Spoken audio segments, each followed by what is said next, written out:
मैं प्रभा कुजूर ग्वालियर धर्म प्रांत से मैं आप लोगों के समक्ष संत मरियम मगदलेना की जीवनी पर प्रकाश डालने जा रही हूँ। पाप के अंधकार में बहुत समय तक भटकने के बाद प्रभु की ज्योति में लौटने वाले अनेकों पुण्यात्माओं की जीवनियाँ हम पढ़ते हैं। सच्चे पश्चाताप का सौंदर्य हम उनमें पा सकते हैं। उनमें से एक है अपने आंसुओं से प्रभु का चरण धोने वाली पापिनी स्त्री अर्थात संत मरियम मगदलेना। मरियम मगदलेना के प्रारंभिक जीवन के विषय में धर्म ग्रंथ में हम यही जानते हैं कि वह एक पापिनी स्त्री थी जिसे प्रभु यीशु ने 7 अवधूतों से मुक्त किया था। अतः उसके हृदय में प्रभु के प्रति अपार कृतज्ञता थी और उसका हृदय प्रभु के प्रेम से परिपूर्ण था। इसीलिए वह उनके प्रति अपनी कृतज्ञता प्रकट करना चाहती थी।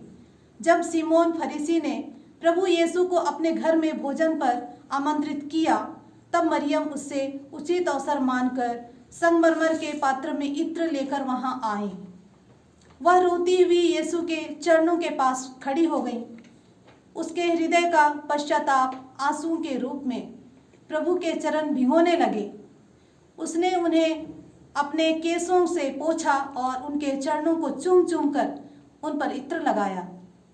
मेजबान फरीसी ने यह देखकर मन ही मन कहा, यदि वह मनुष्य नहीं होता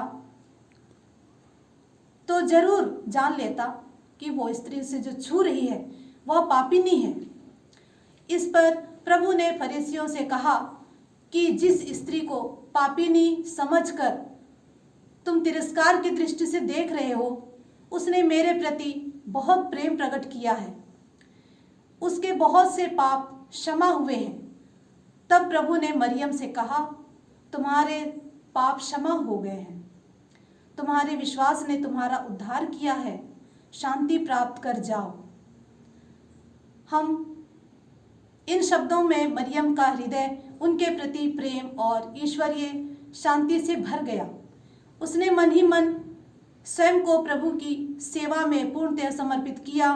तब से वह उनकी उत्तम शिष्य बनकर अन्य भक्त स्त्रियों के साथ यीशु एवं प्रेरितों की सेवा में लग गई। उसका सबसे बड़ा आनंद प्रभु के वचन सुनने और उसके हृदयंगम करने में है। वह अपने भाई लाजरुस और बहन मार्था के यहाँ अपने परिवार में लौट आई। उस परिवार से यीशु का गहरा संबंध था। वे प्रभु के प्रिय मित्र थे। पास्का पर्व के 6 दिन पूर्व यीशु बेथानिया गए, जहां लाजरुस को पुनर्जीवित करने के उपलक्ष्य में यीशु के सम्मान में एक भोज का आयोजन किया गया था।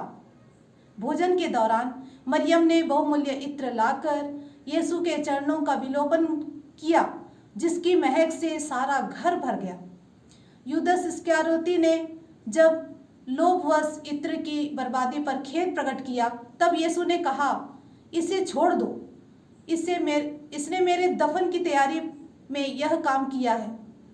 मैं तुम लोगों से यह कहता हूँ, सारे संसार में जहाँ कहीं भी इस सुसमाचार का प्रचार किया जाएगा, वहाँ इसके स्मृति में इस कार्य की भी चर्चा होगी।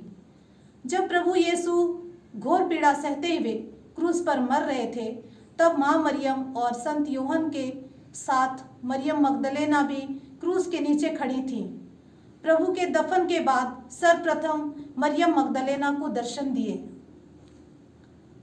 उसने उसका नाम लेकर पुकारते हुए स्वयं को उस पर प्रकट किया और उसने प्रभु को रब्बोनी अर्थात गुरुवर संबोधित करते हुए अपने हृदय का प्यार और धन्यवाद अर्पित किया।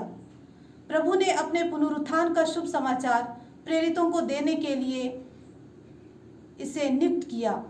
इस प्रकार प्रभु के सुसमाचार की सर्वप्रथम घोषणा करने का सौभाग्य संत मरियम मगदलेना को प्राप्त हुआ।